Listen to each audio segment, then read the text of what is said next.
Hola, continuamos con la siguiente presentación de los pactos y como ustedes recordarán, en la presentación anterior habíamos visto de cómo Dios dio la ley, habló su ley y el pueblo pidió, rompiendo su promesa de que Dios no les hablare más, sino que hablare directamente con Moisés y que Moisés luego le comunicara las palabras. Y le prometen a Dios de que iban a guardar esas palabras que todavía no habían escuchado, le prometen cumplir esas palabras que todavía no habían escuchado. Y Dios les revela la condición de su corazón escribiéndolas en tablas de piedra, y esa ley que había ingresado manifestaba su condición, manifestaba la realidad de su condición pecaminosa y de la santidad y de la gloria de Dios. Así el pueblo, cuando recibe esa ley, cuando recibe la revelación de esa condición pecaminosa, endurece su corazón. Habiendo entonces el pueblo pedido que Dios no les hable más, Moisés se le acerca y ahora Dios continúa hablando directamente con Moisés. Dios le da leyes adicionales y ya finalizando con dichas leyes o juicios, le dice en Éxodo capítulo 23, versículo 20 en adelante: He aquí yo envío mi ángel delante de ti para que te guarde en el camino y te introduzca en el lugar que yo he preparado. Guárdate delante de él y oye su voz, no le seas rebelde, porque él no perdonará vuestra rebelión, porque mi nombre está en él. Aquí el Padre hace nuevamente una apelación al pueblo a que escuche la voz del ángel que dice las palabras de Dios. Este es el profeta que Dios habría de levantar, que estaba ahora con ellos como el mensajero o ángel del pacto, hablándoles por medio de Moisés y su espíritu. La apelación, el llamado, es a que escuchen la voz de Cristo. Una columna de nube de día y de fuego de noche estaba sobre Israel, señalándoles la constante presencia de Cristo. Y por medio de diversos símbolos dicha presencia ya les había sido revelada, en el Cordero Pascual, el maná y el agua que fluye de la roca. Al oír la voz del mensajero del pacto, se aseguraban de su verdadera presencia entre ellos y fue así como Cristo les fue presentado como el único canal de bendición. Jesús los guardaría, los mantendría en el camino con la finalidad de introducirlos en el lugar que Dios les había preparado. La invitación entonces que se hace es a cuidar de la presencia de Cristo, a escuchar su voz y prestarle atención. Esto es en esencia el pacto de Dios. Esta es la realidad del nuevo pacto que Dios quería hacer con el pueblo de Israel, hablada claramente y también en símbolos. Después de haberle dado este mensaje a Moisés, Dios le pide que acerque a Aarón, Nadab y Abiú y los 70 ancianos de Israel. Así descendió Moisés y le contó todas las palabras que Dios les había dado, y el pueblo de Israel establece un pacto. Leámoslo en Éxodo capítulo 24 a partir del versículo 5. Dice: Y envió jóvenes de los hijos de Israel, los cuales ofrecieron holocaustos y becerros como sacrificios de paz a Jehová. Y Moisés tomó la mitad de la sangre y la puso en tazones y esparció la otra mitad de la sangre sobre el altar. Y tomó el libro del pacto y lo leyó a oídos del pueblo, el cual dijo: Haremos todas las cosas que Jehová ha dicho y obedeceremos. Entonces Moisés tomó la sangre y roció sobre el pueblo y dijo: He aquí la sangre del pacto que Jehová ha hecho con vosotros sobre todas estas cosas. ¿Y qué es lo que vemos en estos versículos? El Señor tan solo había mencionado de sacrificios y holocaustos, luego de que Israel dejara explícitamente manifiesto al final de los 10 mandamientos de que no quería escuchar más la voz de Dios.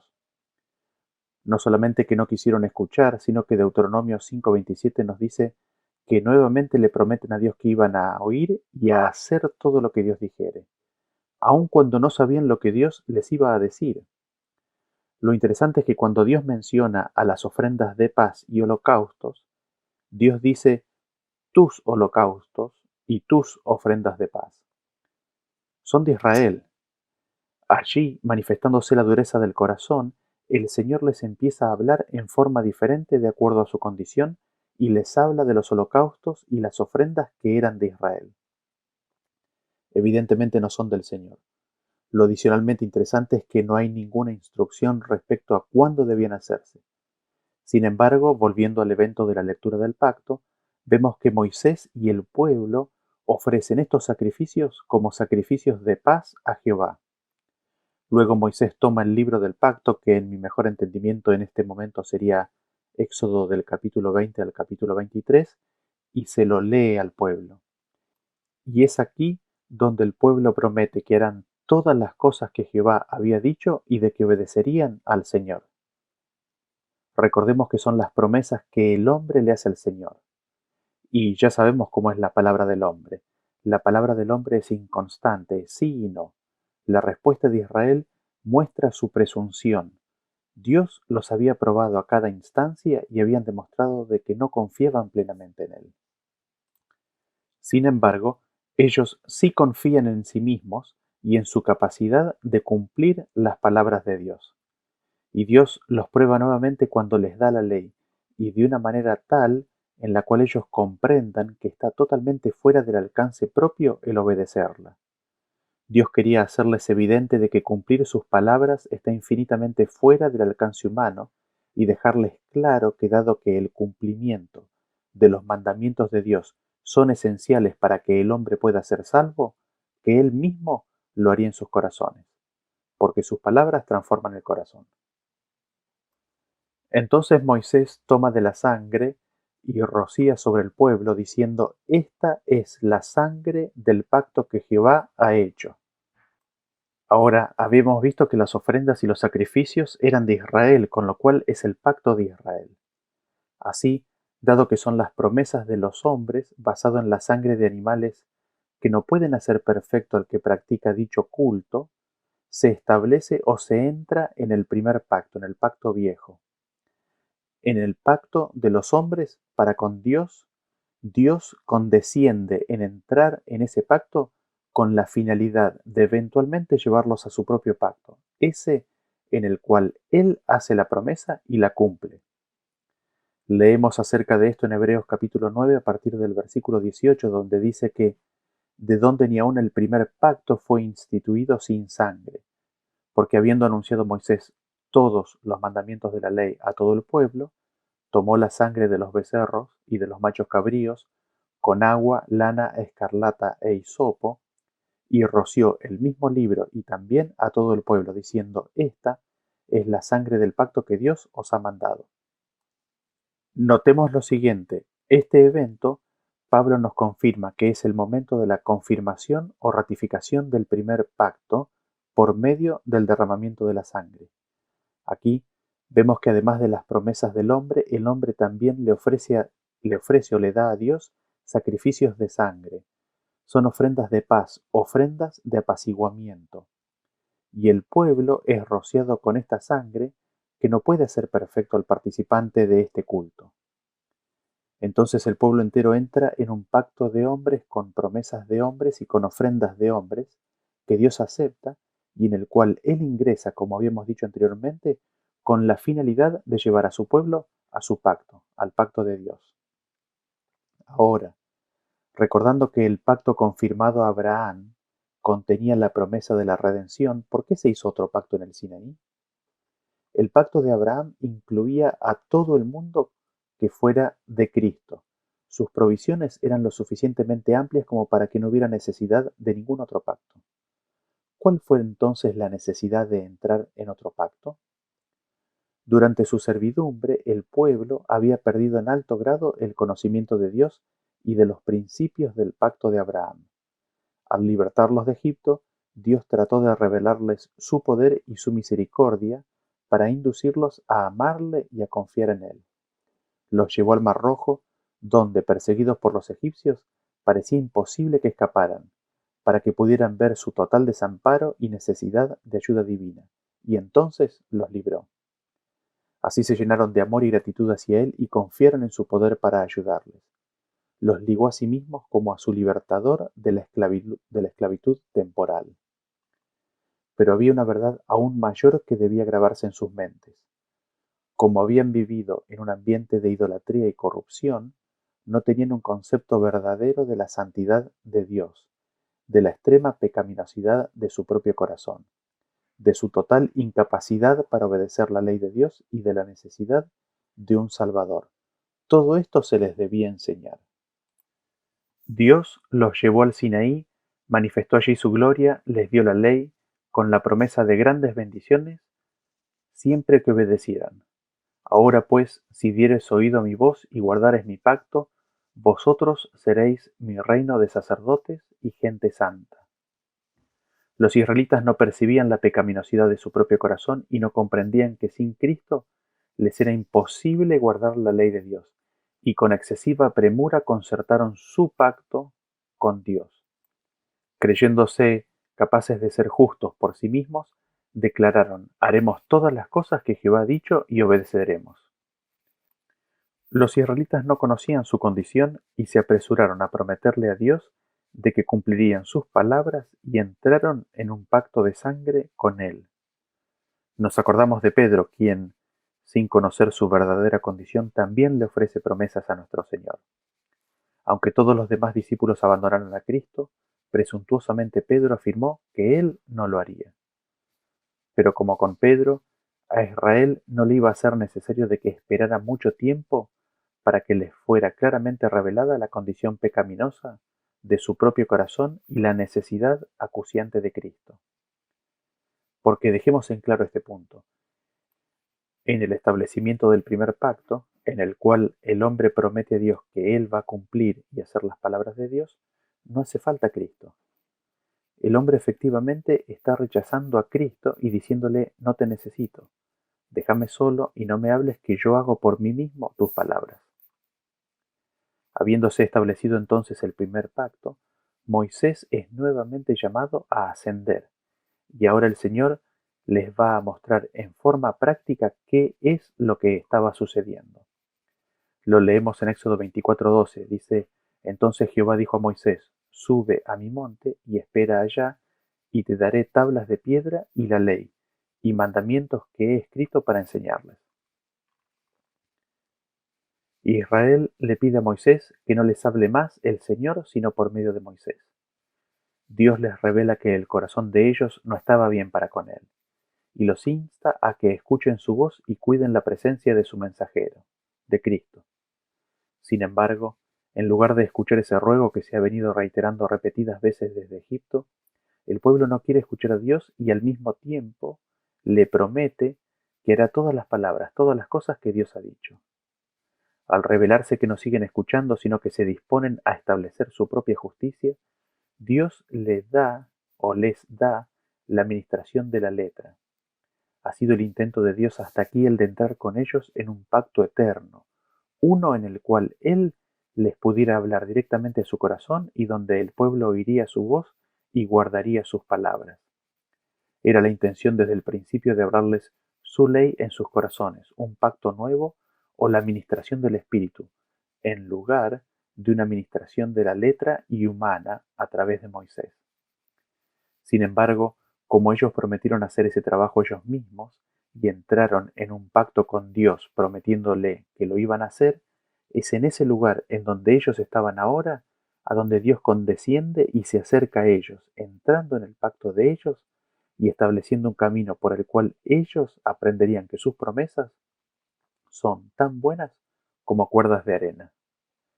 Viene a ser necesario de que ellos aprendan que ellos en sí mismos nada podían hacer, que su palabra es mala, que su corazón es inconstante, que su corazón en realidad estaba en enemistad con Dios.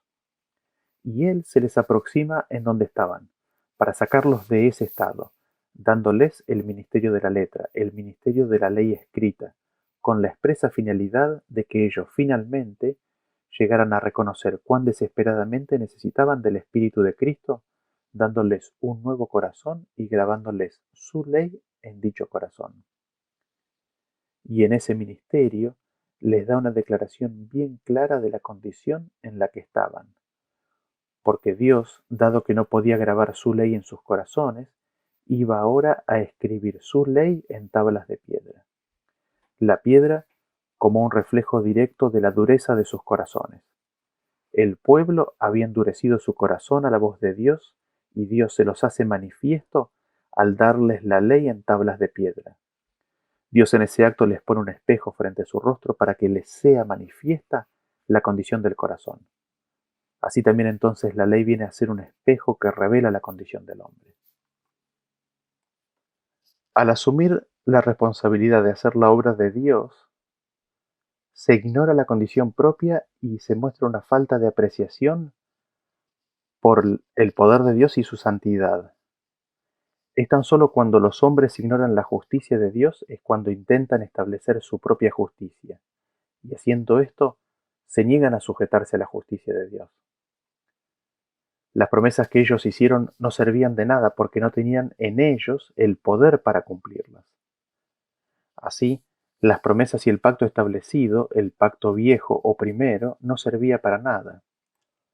Y dadas las condiciones de ese pacto, el entrar en él por medio de un pacto de sangre significaba tan solo la muerte para ellos. Ignorantemente hacen un pacto con la muerte, informándole al Señor que ellos pueden arreglarse perfectamente sin Él porque ellos mismos pueden cumplir y hacer las promesas de Dios. Sin embargo, Dios no los abandonó. Leemos en Isaías 63:8 que dice: porque dijo, ciertamente mi pueblo son hijos que no mienten, y fue su Salvador. Así, Él siempre busca en todo tiempo y lugar atraer a sus hijos a Él, sin importar su condición, y cuando percibe la más pequeña señal de que hay en ellos un deseo de servirle, inmediatamente se encarga de alimentar dicho deseo y hacerlo prosperar, tratando de obtener del mismo un camino que lleve al alma a un amor más grande, a una confianza más plena y a un conocimiento y entendimiento de Dios más completo y acabado. Y es en este contexto que vemos que Dios llama nuevamente a Moisés a que ascienda al monte donde les daría las tablas de la ley.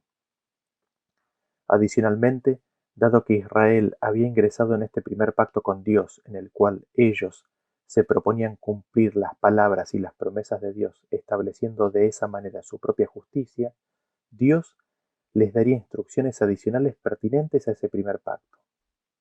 Dios condesciende en entrar en el pacto de ellos y, dado que anhelan obrar, les da una tarea por la cual ellos ahora podrán aproximarse a Él, estableciendo el santuario y su servicio. A pesar de que habían fallado en esa prueba cuando le es dada la ley, Dios desea aprovechar ese manifiesto deseo de servirle para llevarlos a una posición más ventajosa en lo que respecta a su relación con Él. Así, vemos que Dios les da instrucciones y habla de una manera que no hubiese hablado si su palabra hubiese sido aceptada y creída en primera instancia. Así leemos entonces en Hebreos capítulo 9:1 que dice: ahora bien, aún el primer pacto tenía ordenanzas de culto y un santuario terrenal. El santuario en sí mismo no era ninguna innovación, porque era tan solo una figura terrenal de realidades celestiales en donde el pueblo pondría su fe. El terrenal tan solo proveería una representación visible de una realidad invisible celestial. Así, un canal visible es establecido para alcanzar y comprender, entender y aferrarse a una realidad invisible. El santuario terrenal, un canal visible; el santuario celestial, la fuente invisible. Como dice Hebreos capítulo 8, versículo 5 en adelante, los cuales sirven a lo que es figura y sombra de las cosas celestiales, como se le advirtió a Moisés cuando iba a erigir el tabernáculo, diciéndole: mira, haz todas las cosas conforme al modelo que se te ha mostrado en el monte. Dado que la realidad, esto es el pacto nuevo, es decir, la administración del Espíritu, había sido desechado y dejado de lado por Israel cuando pidió no escuchar más la voz de Dios, pero aún queriendo y prometiendo hacer la voluntad de Dios por su propio esfuerzo, Dios entonces se propone alcanzarlos donde ellos están y enseñarles por medio del santuario, una manifestación visible, las realidades invisibles con las cuales Él anhelaba bendecirlos. Es decir, enseñarles las realidades del pacto nuevo que estaban rechazando por medio del santuario. Por eso en Éxodo 25:8 dice: y harán un santuario para mí y habitaré en medio de ellos, conforme a todo lo que yo te muestre, el diseño del tabernáculo y el diseño de todos sus utensilios, así lo haréis.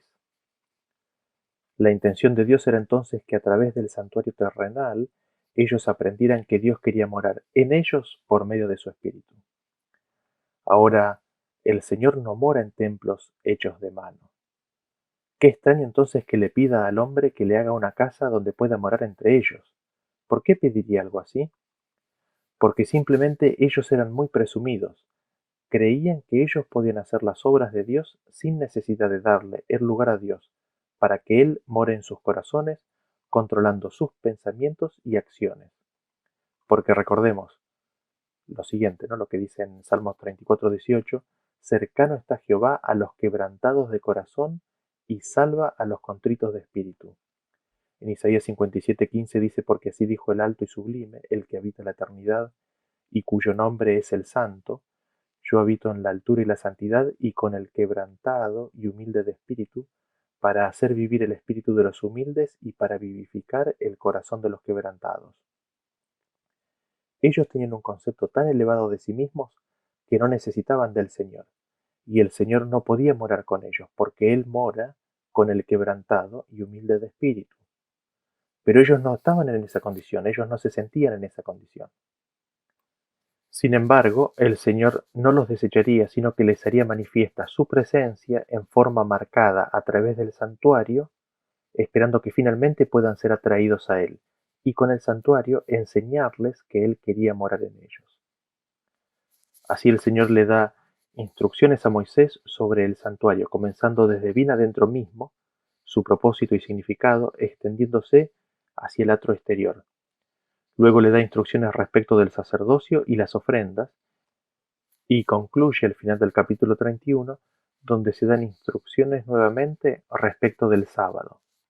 El sábado fue dado como un recordatorio de que es Dios y no el hombre el que santifica al hombre.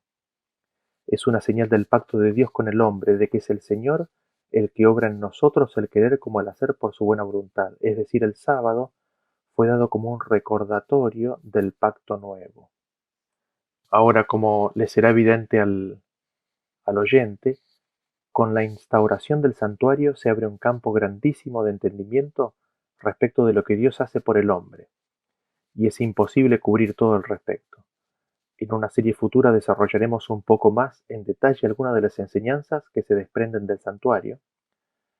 Sin embargo, ahora me gustaría enfocarme en algunos aspectos en particular. En primer lugar, vemos que hay un santuario y verdadero tabernáculo que fue levantado por el Señor, que dicho tabernáculo tiene un sumo sacerdote que es Jesús, quien se sentó a la diestra de la majestad en las alturas. El sacerdocio, las ofrendas y el santuario terrenal son figura y sombra de las cosas celestiales. Esto es evidencia, según Pablo, en que el santuario y sus servicios iban a ser llevados de acuerdo al modelo que se le mostró. Mientras Dios iba dando sus instrucciones a Moisés en el campamento, se olvidaron rápidamente de las promesas hechas a Dios. Leemos en Éxodo 31 a partir del versículo 1 que dice, viendo el pueblo que Moisés tardaba en descender del monte, se acercaron entonces a Aarón y le dijeron, levántate, haznos dioses que vayan delante de nosotros, porque a este Moisés, el varón que nos sacó de la tierra de Egipto, no sabemos qué le haya acontecido. Sigo leyendo en el 7. Entonces Jehová dijo a Moisés, anda, desciende, porque tu pueblo que sacaste de la tierra de Egipto se ha corrompido. Moisés desciende velozmente del monte y viendo la corrupción rampante, rompe las tablas de los 10 mandamientos. Cuando Aarón fue interrogado respecto a lo que había ocurrido, en una declaración insólita afirma que el pueblo le había dado el oro, que él lo había echado al fuego y que del fuego había salido el becerro. ¿Y cómo podía Dios ahora aproximarse a ellos, dado que claramente lo estaban rechazando y no estaban listos para reconocer su error? Moisés con el Espíritu de Cristo intercede por ellos con el amor ágape que surge del corazón de Dios, del cual Cristo es la revelación perfecta. Moisés manifiesta dicho amor ágape al estar dispuesto a dar su vida por aquellos que tanto murmuraban contra él. Es en este contexto donde la promesa de que Israel entera iba a ser una nación de reyes y sacerdotes se ve reducida al sacerdocio de los levitas. Es la incredulidad y rebelión en ellos lo que impide que las promesas de Dios se puedan cumplir. Es el intento de ellos mismos en cumplir las promesas de Dios y luego olvidarse de su propia condición y promesa y rebelarse contra Dios, lo que termina impidiendo a Dios de que les pueda dar aquello que tanto anhelaba. Así, en este evento del becerro de oro, el pueblo rompe el pacto que había hecho con Dios, de que haría y cumpliría todas las palabras de Dios. Qué increíble, ¿no? Habían presenciado la grandiosa majestad de la proclamación de la ley, y habían temblado de terror ante el monte, y sin embargo unas pocas semanas después quebrantaron su pacto con Dios al postrarse a adorar una imagen fundida. El pacto que ellos habían concertado no tenía ninguna provisión de perdón. La promesa era de que ellos cumplirían las palabras de Dios. Los términos del pacto viejo eran: obedece y vivirás. El hombre que los hiciere vivirá en ellos. Por el contrario, maldito era aquel que no confirmare las palabras de esta ley para cumplirlas. No podían esperar el favor de Dios por medio de un pacto que ya habían roto, y entonces, viendo su pecaminosidad y su necesidad de perdón, llegaron a sentir la necesidad del Salvador revelado en el pacto de Abraham, en el pacto nuevo, y simbolizado en los sacrificios. De manera que mediante la fe y el amor se vincularon con Dios como su libertador de la esclavitud del pecado. Ya estaban capacitados para apreciar las bendiciones del nuevo pacto. El nuevo pacto son las mejores promesas de Dios, que consiste en el perdón de todos los pecados y de la gracia de Dios para cambiar y renovar el corazón y ponerlo en armonía con la ley de Dios. Porque aquí se les hace claramente manifiesto de que a pesar de que estaban libres de la esclavitud del faraón, todavía eran esclavos del pecado. Y esa esclavitud tan solo podía ser rota por el Cordero de Dios. Así, tenían a su alcance las promesas de Dios, porque la promesa de Dios es que Él iba a dar su ley y las iba a escribir en sus corazones.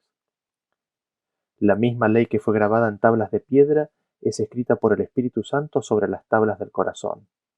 En vez de tratar de establecer nuestra propia justicia, aceptamos la justicia de Cristo. Su sangre expía nuestros pecados. Su obediencia es aceptada en nuestro favor. Entonces, el corazón renovado por el Espíritu Santo producirá los frutos del Espíritu.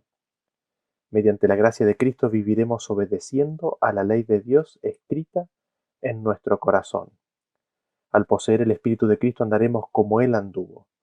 Por medio del profeta, Cristo declaró respecto de sí mismo, en Salmos 48, el hacer tu voluntad, Dios mío, me ha agradado y tu ley está en medio de mi corazón. Y cuando vivió entre los hombres dijo: no me ha dejado solo el Padre, porque yo, lo que a Él agrada, siempre hago. Y el apóstol Pablo presenta claramente la relación que existe entre la fe y la ley bajo el nuevo pacto. Dice: justificados pues por la fe, tenemos paz para con Dios por medio de nuestro Señor Jesucristo. Luego, ¿deshacemos la ley por la fe? En ninguna manera. Antes establecemos la ley. Aquí vemos un punto importantísimo. La fe establece la ley. ¿Y dónde la establece? ¿Dónde entonces queda establecida la ley? La fe establece, graba la ley en el corazón, porque la fe oye para guardar y atesorar en el corazón. Porque lo que era imposible a la ley, por cuanto era débil por la carne, no podía justificar al hombre, porque éste en su naturaleza pecaminosa no podía guardar la ley. Dios, enviando a su Hijo en semejanza de carne de pecado, y a causa del pecado, condenó al pecado en la carne para que la justicia de la ley fuese cumplida en nosotros que no andamos conforme a la carne, sino conforme al Espíritu. La obra de Dios es la misma en todos los tiempos, aunque hay distintos grados de desarrollo y diferentes manifestaciones de su poder para suplir las necesidades de los hombres en los diferentes siglos. Empezando con la primera promesa evangélica y siguiendo a través de las edades patriarcal y judía, para llegar hasta nuestros propios días, ha habido un desarrollo gradual de los propósitos de Dios en el plan de la redención. El Salvador simbolizado en los ritos y ceremonias de la ley judía es el mismo que se revela en el Evangelio. Las nubes que envolvían su divina forma se han esfumado, la bruma y las sombras se han desvanecido, y Jesús, el Redentor del mundo, aparece claramente visible. El que proclamó la ley desde el Sinaí y entregó a Moisés los preceptos de la ley ritual es el mismo que pronunció el sermón sobre el monte. Los grandes principios del amor a Dios que él proclamó como fundamento de la ley y los profetas son sólo una repetición de lo que él había dicho por medio de Moisés al pueblo de Israel, ¿no? Oye Israel, Jehová nuestro Dios, Jehová uno es. Y amarás a Jehová tu Dios con todo tu corazón y con toda tu alma y con todo tu poder. Y amarás a tu prójimo como a ti mismo. El Maestro es el mismo en las dos dispensaciones. Las demandas de Dios son las mismas. Los principios de su gobierno son los mismos. Porque todo procede de aquel en el cual no hay mudanza ni sombra de variación. Y ahora leemos en Éxodo capítulo 33, a partir del versículo 1 que dice: Jehová dijo a Moisés: Anda, sube de aquí, tú y el pueblo que sacaste de la tierra de Egipto, a la tierra de la cual juré a Abraham, Isaac y Jacob, diciendo: A tu descendencia la daré, y yo enviaré delante de ti el ángel, y echaré fuera al cananeo, y al amorreo, al eteo, al fereceo, al heveo y al jebuseo, a la tierra que fluye leche y miel. Pero yo no subiré en medio de ti, porque eres pueblo de dura cerviz, no sea que te consuma en el camino.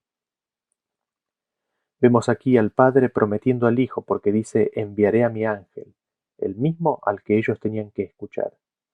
En su obra con el pueblo de Israel, el Señor vio en la sucesión de errores y desconfianza de Dios que Israel era un pueblo de dura cerviz, es decir, era rebelde, obstinado y ciegamente desconfiado, y de que no serían fácilmente movidos de su condición.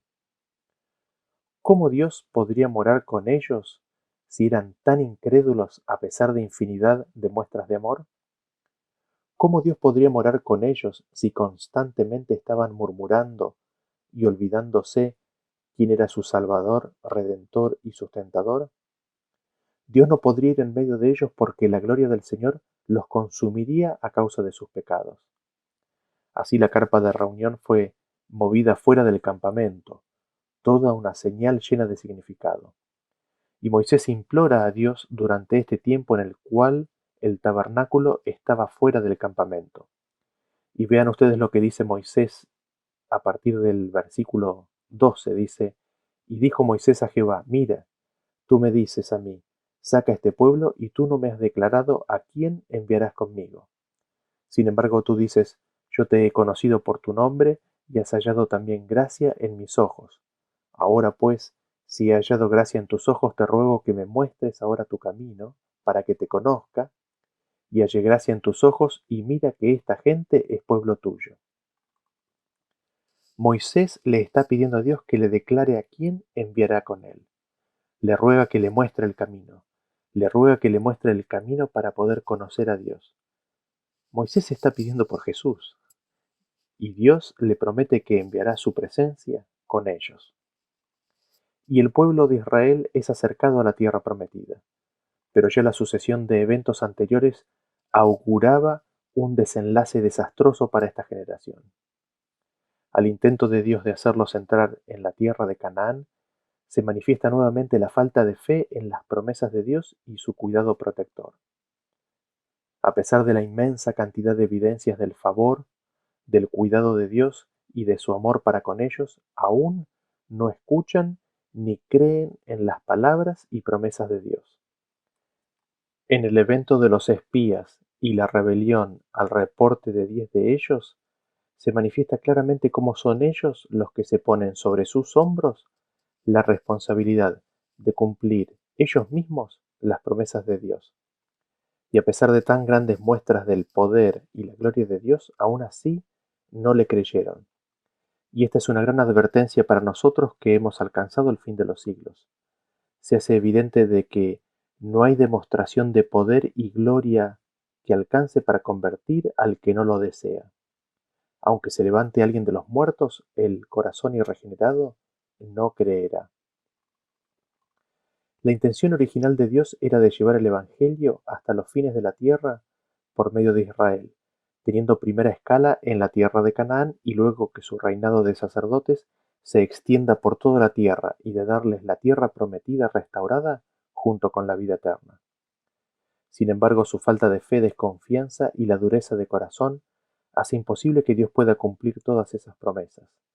Dios no puede cumplirles la promesa, no puede introducirlos, estando en esa condición, a la tierra prometida, la Canaán celestial. Y Dios les muestra esta situación de no poder darles esa promesa al hacerlos volver al desierto por 40 años allí, siendo toda la generación mayor a 20 años imposibilitada de ingresar a Canaán. Así, la realidad mayor es reflejada, es mostrada, es revelada en esta circunstancia. Y como dice el versículo de Hechos capítulo 13, 18, y por un tiempo como de 40 años soportó sus costumbres en el desierto. Sus costumbres eran tales que le provocaron. Sus prácticas eran tales que los sufrió. La historia de esta generación es de una constante murmuración y rebelión. En Salmo 78, 22 leemos, por cuanto no habían creído a Dios ni habían confiado en su salvación. No le creyeron a Dios, no confiaron en su salvación, no confiaron en Jesús. Y nos preguntamos, ¿qué es lo que le pasó al pueblo de Israel? ¿Qué sucedió con ellos? Moisés mismo les dice cuando recapitula la historia ya ellos a punto de ingresar a Canaán cerca de 40 años de la salida de Egipto, en Deuteronomio 9:24, rebeldes habéis sido a Jehová desde el día que yo os conozco. Ustedes recordarán que habíamos visto cuando Moisés, luego del encuentro con Dios en la zarza ardiente, les trajo por primera vez las palabras y las promesas de Dios que ellos no escucharon. No escucharon por la servidumbre y angustia de espíritu en la cual estaban. Y vemos cómo Moisés le recrimina esta actitud al pueblo. Desde el mismo momento en que Moisés los conoce, ellos ya eran rebeldes a la palabra de Dios. Y el problema es que ese problema continúa aún después de que les es dada la libertad física y la vida en manifiesta forma milagrosa y de que Dios muestra su poder y su gloria en forma milagrosa ante ellos repetidas veces. Había un problema de rebeldía en el pueblo de Israel, rebeldía a Dios. ¿Qué sucedía? Esto nos dice Jeremías capítulo 11 a partir del versículo 7. Porque solemnemente protesté a vuestros padres el día que les hice subir de la tierra de Egipto, amonestándoles desde temprano y sin cesar hasta el día de hoy, diciendo, oíd mi voz. Pero no oyeron, ni inclinaron su oído. Antes se fueron cada uno tras la imaginación de su malvado corazón. Por tanto, traeré sobre ellos todas las palabras de este pacto, el cual mandé que cumpliesen, y no lo cumplieron. El ruego que Dios les hizo es de que escuchen su voz. Dios quería que escucharan su voz y sus promesas, que las atesoraran, que las guardaran, porque la voz de Dios es poderosa. Dice la Biblia que Él mandó y existió. Así en el mundo natural. Pero con el ser humano el Señor no obligará al ser humano, necesita de su acuerdo. Y ellos no oyeron, no inclinaron su oído, sino que cada uno se fue tras la imaginación de su malvado corazón. No quisieron escuchar las palabras de Dios, sino que se fueron tras dioses ajenos. Vean cuán simple es el pedido de Dios. Oíd mi voz, oíd mi voz. Lo mismo nos revela otro versículo, ahí también en Jeremías. En el capítulo 7, versículo del 23 en adelante dice, Mas esto les mandé diciendo, escuchad mi voz y seré a vosotros por Dios, y vosotros me seréis por pueblo, y andad en todo camino que os mande, para que os vaya bien. Y no oyeron ni inclinaron su oído, antes caminaron en sus propios consejos en la dureza de su corazón malvado, y fueron hacia atrás y no hacia adelante. El llamado nuevamente es la de escuchar la voz del pastor. Y si se escucha la voz divina, Dios viene a ser su Dios y ellos vienen a ser su pueblo. Vean qué tan claro está. Dios los promete traerlos a la relación del pacto nuevo por medio de oír su voz, y es escuchando su voz y sus promesas, y atesorando su pacto como Dios viene a ser su Dios. Y esto tan solo podía ocurrir por Dios morando entre ellos. Miren cómo lo describe Pablo en 2 de Corintios 6:16. Dice: ¿Y qué acuerdo hay entre el templo de Dios y los ídolos? Porque vosotros sois el templo del Dios viviente, como dijo Dios: habitaré y andaré entre ellos y seré su Dios, y ellos serán mi pueblo.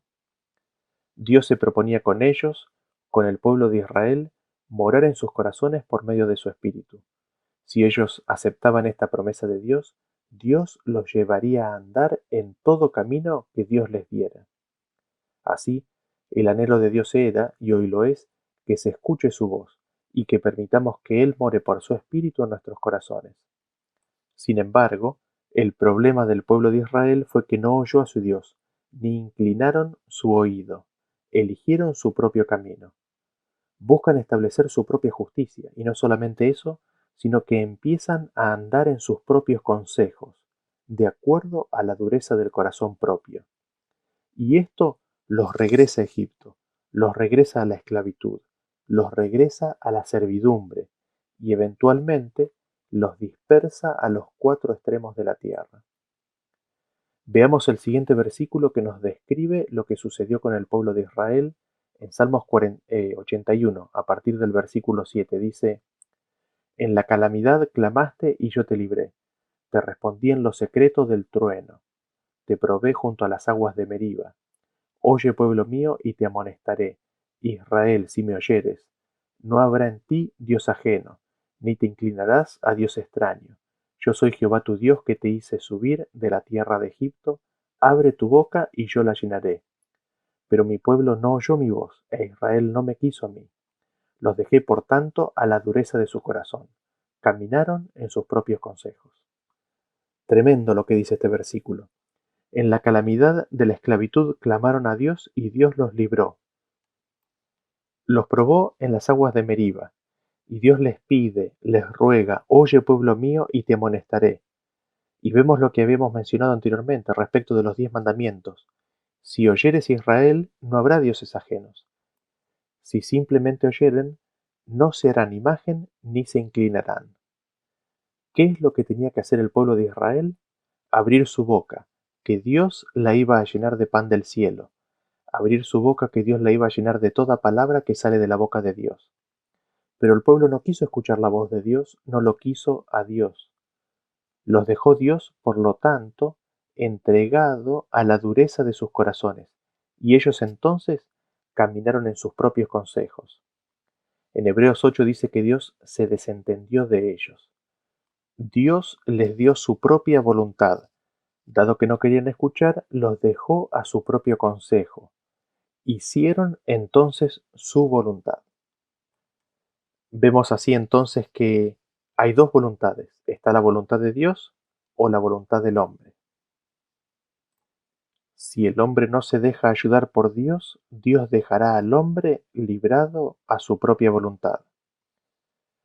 Veamos otro versículo más donde tenemos una descripción de lo que sucedió. En Zacarías capítulo 7, a partir del versículo 11 dice: Pero no quisieron escuchar, antes volvieron la espalda y taparon sus oídos para no oír, y pusieron su corazón como diamante para no oír para no oír la ley ni las palabras que Jehová de los ejércitos enviaba por su espíritu. No quisieron oír, nos dice el versículo. No quisieron oír al Espíritu de Dios y volvieron la espalda y taparon sus oídos para no escuchar. Endurecieron sus corazones como diamante para no oír las palabras de Dios que Él enviaba por medio de su Espíritu. Vemos así que Dios, por medio de su Espíritu, quería hablarles y darles la ley, ponerlas en su mente y grabarlas en su corazón. Sin embargo, ellos endurecieron su corazón, no quisieron. Y Pablo nos dice lo mismo con un llamado a nosotros en forma personal. Dice en Hebreos capítulo 3, a partir del versículo 7, por lo cual, como dice el Espíritu Santo, si oyereis hoy su voz, no endurezcáis vuestros corazones como en la provocación, en el día de la tentación en el desierto, donde me tentaron vuestros padres y me probaron, y vieron mis obras 40 años, a causa de lo cual me disgusté contra esa generación y dije, siempre andan vagando en su corazón y no han conocido mis caminos. Por tanto juré en mi ira, no entrarán en mi reposo.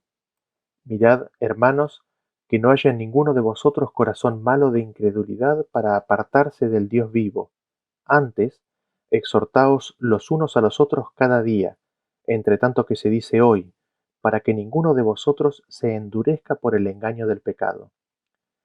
Continúa en el 19, y vemos que no pudieron entrar a causa de la incredulidad. Temamos pues no sea que permaneciendo aún la promesa de entrar en su reposo, alguno de vosotros parezca no haberlo alcanzado, porque también a nosotros se nos ha anunciado la buena nueva como a ellos, pero no les aprovechó el oír la palabra por no ir acompañada de fe en los que la oyeron. ¿Qué es lo que hizo Israel? Endureció su corazón tanto que provocaron a Dios, causándole pena, dolor. No pudo hallar contentamiento en esa generación porque no querían oírle. Al endurecer su corazón, no pudieron conocer los caminos de Dios. Dios les pidió que guarden su pacto, les dijo, atesoren mis palabras y mis promesas. Sin embargo, el pueblo endureció el corazón y no quiso oír. Haciendo esto, no permanecieron en el pacto del Señor. Así, se salen de las promesas de Dios, de la fuente y del canal de bendiciones. Qué terrible tristeza es esto, porque ellos terminan viviendo la misma experiencia que el faraón. Así como el faraón había endurecido su corazón ante la misericordia de Dios, también Israel endurece su corazón ante la misericordia y bondad de Dios. Y las promesas de Dios, la heredad, la tierra prometida, la libertad, se recibe únicamente por la fe. Sin embargo, este pueblo no pudo entrar por causa de incredulidad. Y nos podríamos preguntar, ¿qué es lo que causa el endurecimiento del corazón? ¿Por qué el corazón se endurece? El corazón se endurece por el engaño del pecado. Es el pecado lo que endurece el corazón del hombre. Y cuando la ley ingresa en sus conciencias, convenciéndolos de pecado y muerte, el endurecimiento les impide escuchar la voz de gracia. Escuchan los tonos acusatorios de la ley y se niegan a admitir su condición. Se muestran ofendidos, no quieren escuchar más, se proponen más firmemente en su propio poder cumplir las promesas de Dios y no escuchan la voz de la gracia, la voz que promete perdón y cambio de corazón. La voz promete cambiar todo eso, tan solo dice, si quieres seguirme, toma tu cruz, niégate a ti mismo y sígueme. Y es en el negarse a sí mismo donde el hombre se resiste. Es en el reconocer su propia condición donde el hombre se resiste. Es en reconocer la necesidad de ayuda donde el corazón se endurece. El pueblo de Israel así no pudo entrar por causa de la incredulidad. Vean cómo está descrita la situación en Deuteronomio capítulo 33, a partir del versículo 2 dice, dijo, Jehová vino de Sinaí y de Seir les esclareció. Resplandeció desde el monte de Parán y vino de entre 10 millares de santos, con la ley de fuego a su mano derecha. Aún amó a su pueblo. Todos los consagrados a él estaban en su mano. Leemos en Isaías a partir del versículo 63, a partir del capítulo 63, versículo 7, que dice, de las misericordias de Jehová haré memoria, de las alabanzas de Jehová, conforme a todo lo que Jehová nos ha dado y de la grandeza de sus beneficios hacia la casa de Israel, que les ha hecho según sus misericordias y según la multitud de sus piedades, porque dijo, ciertamente mi pueblo son hijos que no mienten y fue su Salvador. En toda angustia de ellos él fue angustiado, y el ángel de su faz los salvó. En su amor y en su clemencia los redimió y los trajo y los levantó todos los días de la antigüedad. Mas ellos fueron rebeldes e hicieron enojar su Santo Espíritu, por lo cual se les volvió enemigo y él mismo peleó contra ellos. Pero se acordó de los días antiguos de Moisés y de su pueblo, diciendo: ¿Dónde está el que les hizo subir del mar con el pastor de su rebaño?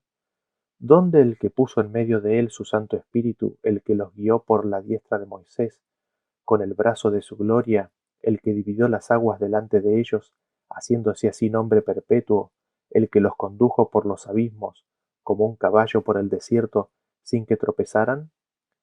El Espíritu de Jehová los pastoreó, como a una bestia que desciende al valle, así pastoreaste a tu pueblo para hacerte nombre glorioso. Impresionante estos versículos, ¿no? Miren cómo Dios amó a su pueblo, los tenía en la palma de su mano. Las misericordias y los beneficios que Dios dio a su pueblo fueron innumerables, tanto físicos como espirituales. Fue su Salvador, y Dios se angustió en la angustia de ellos y los redimió y los salvó y los llevó en todo tiempo. Sin embargo, fueron rebeldes, hicieron enojar su Santo Espíritu. Ese Espíritu que Él les quería dar fue rechazado, fue contristado. Tanto le rechazaron que se les volvió enemigos. A ojos de ellos, ese espíritu que los estaba tratando de convencer de pecado, de rescatarlos de su propia condición, en su locura del pecado, se les volvió y lo vieron como enemigo. Y Moisés mismo les da testimonio de lo que hicieron. Lo leemos en Deuteronomio capítulo 32, del cual solo citaremos parcialmente, pero no comentaremos. Dice a partir del versículo 1: Escuchad cielos y hablaré, y oiga la tierra los dichos de mi boca. Goteará como la lluvia mi enseñanza, destilará como el rocío mi razonamiento, como la llovizna sobre la grama, y como las gotas sobre la hierba. Porque el nombre de Jehová proclamaré, engrandeced a nuestro Dios. Él es la roca cuya obra es perfecta, porque todos sus caminos son rectitud. Dios de verdad y sin ninguna iniquidad en él. Es justo y recto. La corrupción no es suya. De sus hijos es la mancha, generación torcida y perversa. ¿Así pagáis a Jehová, pueblo loco e ignorante? ¿No es Él tu Padre que te creó? Él te hizo y te estableció. Acuérdate de los tiempos antiguos. Considera los años de muchas generaciones. Pregunta a tu Padre y Él te declarará. A tus ancianos y ellos te dirán. Cuando el Altísimo hizo heredar a las naciones, cuando hizo dividir a los hijos de los hombres, estableció los límites de los pueblos, según el número de los hijos de Israel. Porque la porción de Jehová es su pueblo, Jacob la heredad que le tocó. Le halló en tierra desierto, y en yermo de horrible soledad. Lo trajo alrededor, lo instruyó, lo guardó como a la niña de su ojo. Como el águila que excita su nidada, revolotea sobre sus pollos, extiende sus alas, los toma, los lleva sobre sus plumas. Jehová solo le guió y con él no hubo Dios extraño. Lo hizo subir sobre las alturas de la tierra y comió los frutos del campo, e hizo que chupase miel de la peña y aceite del duro pedernal, mantequilla de vacas y leche de ovejas, con grosura de corderos y carneros de Basán, también machos cabríos, con lo mejor del trigo, y de la sangre de la uva bebiste vino. Pero engordó Jesurún y tiró coces. Engordaste, te cubriste de grasa. Entonces abandonó al Dios que lo hizo y menospreció la roca de su salvación. Le despertaron a celos con los dioses ajenos. Lo provocaron a ira con abominaciones. Sacrificaron a los demonios y no a Dios, a dioses que no habían conocido, a nuevos dioses venidos de cerca que no habían temido vuestros padres. De la roca que te creó te olvidaste, te has olvidado de Dios tu Creador. Así está descrita la historia de este pueblo, la historia del pueblo de Israel que salió de Egipto. Y así Israel no puede entrar en las promesas de Dios. Este primer intento del Señor de reunirse de un reino de reyes y sacerdotes que revele la gloria y el nombre del Señor por toda la tierra queda truncado. Porque, ¿qué es lo que se proponía el Señor? Leámoslo en Éxodo capítulo 15 a partir del versículo 17. Esto es lo que el Señor quería hacer con ellos. Dice: Tú los introducirás y los plantarás en el monte de tu heredad, en el lugar de tu morada que tú has preparado, oh Jehová, en el santuario que tus manos, oh Jehová, han afirmado. Dios quería llevarlos directamente al monte de su morada. Dios quería llevarlos al lugar de su heredad y su morada, al santuario que Jehová ha establecido. ¿Y dónde es eso? Lo leemos en Salmos 48:1 que dice: Grande es Jehová y digno de ser en gran manera alabado, en la ciudad de nuestro Dios, en su monte santo, hermosa provincia, el gozo de toda la tierra es el monte de Sión, a los lados del norte la ciudad del gran rey. En sus palacios Dios es conocido por refugio. Dios los quería llevar al monte Sión. Dios se proponía llevarlos al lugar de su morada e introducirlos en el santuario que ha sido levantado no con manos humanas, sino divinas. Y esta es la promesa que el Señor se ve frustrado en cumplir. Sin embargo, el Señor no se olvidó de ellos, porque en 2 de Timoteo 2:13 nos dice que si fuéramos infieles, Él permanece fiel, Él no puede negarse a sí mismo. Tenemos la promesa de que el Señor repetirá la obra, se hará de un pueblo y en esta segunda oportunidad las promesas de Dios podrán ser realizadas en un grupo de creyentes que podrán estar de pie ante Él y recibir el pacto de Dios con fe. Lo leemos en Isaías capítulo 11, a partir del versículo 11 dice: Asimismo acontecerá en aquel tiempo que Jehová alzará otra vez su mano para recobrar el remanente de su pueblo que aún quede en Asiria, Egipto, Patros, Etiopía, Elam, Sinar y Amat y en las costas del mar, y levantará pendón a las naciones y juntará los desterrados de Israel y reunirá los esparcidos de Judá de los 4 confines de la tierra. Y en el 16 sigue: y habrá camino para el remanente de su pueblo, el que quedó de Asiria, de la manera que lo hubo para Israel el día que subió de la tierra de Egipto. Donde dice otra vez, en algunas traducciones se traduce como segunda vez. Dios alzará una segunda vez su mano para rescatar al remanente de su pueblo. Y el versículo dice que lo hará de la manera en que lo hizo con Israel. Que Dios nos ayude en nuestro caminar diario, para siempre oír su voz, para no endurecer nuestro corazón y para que el pacto nuevo, la ministración del Espíritu, pueda ser una realidad en nuestras vidas. Que Dios nos ayude a ser parte de este pueblo que vivirá por segunda vez la manifestación del poder y la gloria de Dios en la liberación prometida. Nos vemos en el próximo tema.